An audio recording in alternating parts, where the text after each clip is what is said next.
Oh iya tadi yang sebetulnya santet atau apapun itu bisa menjadi ada karena satu sudah dipercaya. Kemudian apalagi kalau santet itu sudah menjadi semacam tradisi dan adat. Ya. Artinya adat, hal itu seringkali terjadi di dalam wilayah atau daerahnya. Katakanlah di Banyuwangi, orang Banyuwangi semua percaya dengan santet. Makanya nyantet orang Banyuwangi itu paling gampang. Paling gampang tuh nyantet orang Banyuwangi. Paling gampang menyantet orang Banten. Coba nyantet orang Barat, nggak bisa. Nyantet bule nggak bisa ya? Nggak bisa. Kalau bisa lah, presiden sana bisa kita santet. Kalau Karena di itu sudah barat menjadi voodoo keyakinan yang umum dalam satu masyarakat. Apalagi bagi orang Banyuwangi ya. Dari lahir mereka sudah mendengar. Sudah cerita kemarin tetangga kita disantet, tengah pusung ini. Udah, itu menjadi ketakutan tersendiri dalam dirinya dan tertanam itu. Dan itu menjadi apa benih-benih yang kemudian akan tumbuh dan terjadi dalam kehidupannya. Nah, yang semacam ini dalam pikiran kita itu yang disebut dengan efek. Aduh, efek apa ya namanya? Lupa lagi. Aduh, kok lupa sih. efek imajinasi. Efek placebo. Jadi dalam diri kita tuh dalam pikiran kita itu ada satu kekuatan atau pengaruh yang kita sebut dengan efek placebo dan efek nocebo. Efek placebo tuh gini. Jadi efek placebo tuh gini, ya.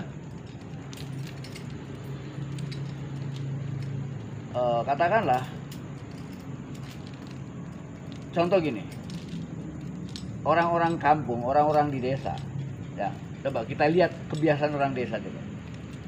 Mereka sakit kepala, sakit batuk, sakit pusing, masuk angin, yang diminumkan pilnya sama satu, botrek misalnya. Dia kalau pusing dikit botrek, masuk angin botrek, pilek botrek, ya sembuh.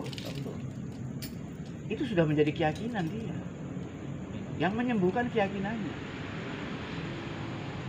Itu namanya efek placebo. Ya. Efek placebo terjadi berdasarkan kebiasaan. Ya. Contoh misalnya gini. Setiap kita mau ngasih makan anjing atau kucing kita pukul. Ting ting ting ting ting gitu. Datang anjing atau kucing makan ya. Setiap kita pukul gitu. Coba sekali waktu pukul tapi nggak ada makanan, ting ting ting ting, dia datang tetap. Dan dari mulutnya akan ngeces, ngiler.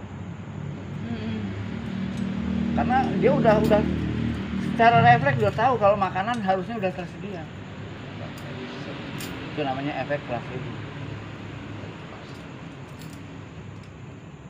Sebaliknya efek nocebo, sehebat apapun, ya, sehebat apapun obat itu, seampuh apapun kalau orang ini nggak percaya nggak bakal.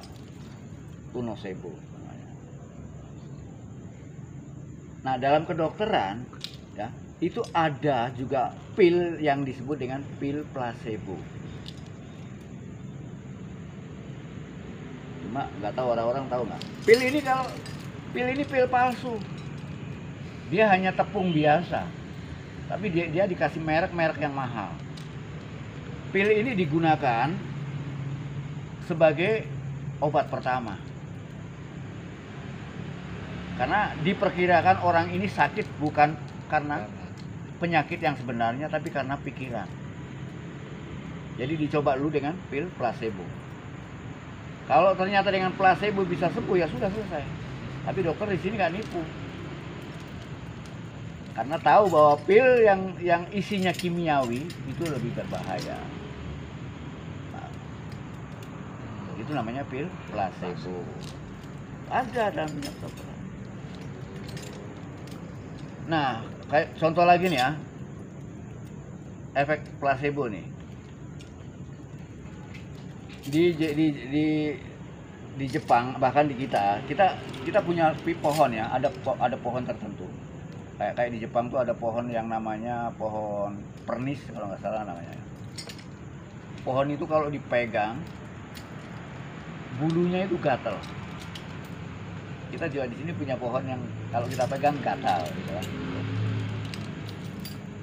Dan dulu orang tuh di Jepang maupun di negara kita selalu memberitahukan anak-anaknya, kamu hati-hati, jangan pegang daun ini nanti gatal gitu. Jadi itu sudah ditanamkan terus menerus. Ini enggak? Wujud daunnya seperti pepaya. Dan pernah kita melakukan percobaan ya. Jadi kalau megang daun itu mesti gatal, alergi semua. Ya. Ya. Jadi kita coba nih 10 orang. Itu kita sentuh dengan daun itu. Pada waktu kita sentuh dengan daun yang gatal, kita nyebut daun yang gatal itu namanya pernis, yang nggak gatal pepaya. Tapi pada waktu yang kita sentuhkan pepaya, kita nyebutnya pernis. Pada waktu kita menyentuhkan pernis, kita nyebutnya pepaya. Ternyata sekalipun yang disebut gatal tadi, tapi kita mengucapkannya pepaya, nggak ada efek apa-apa ya, nggak gatal.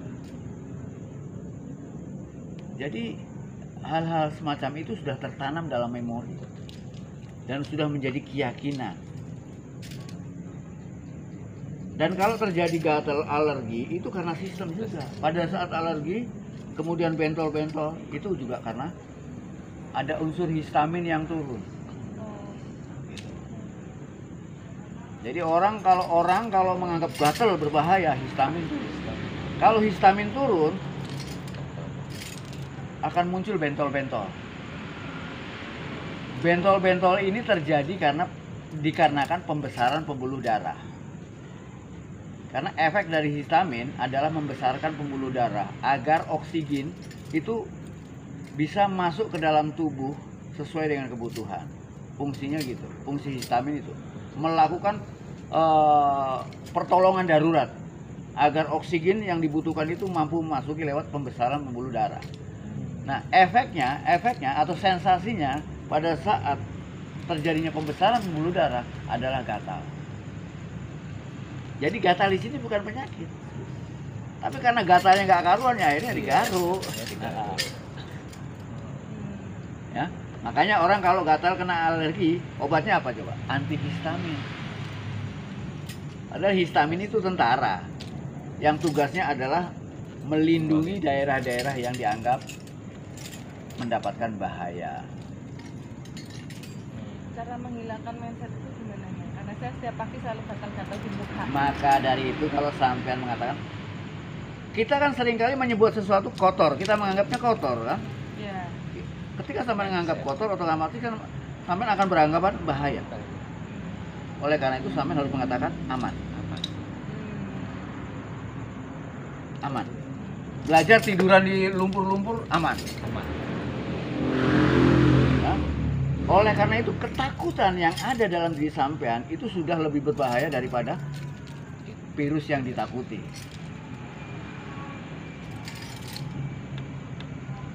Coba orang-orang gila itu makan di tempat sampah, kan nggak apa-apa. Kenapa? Karena dia bilang aman. Oleh karena itu menghadapi corona yang semacam ini kita bilang aman. Nah, gitu. Aman.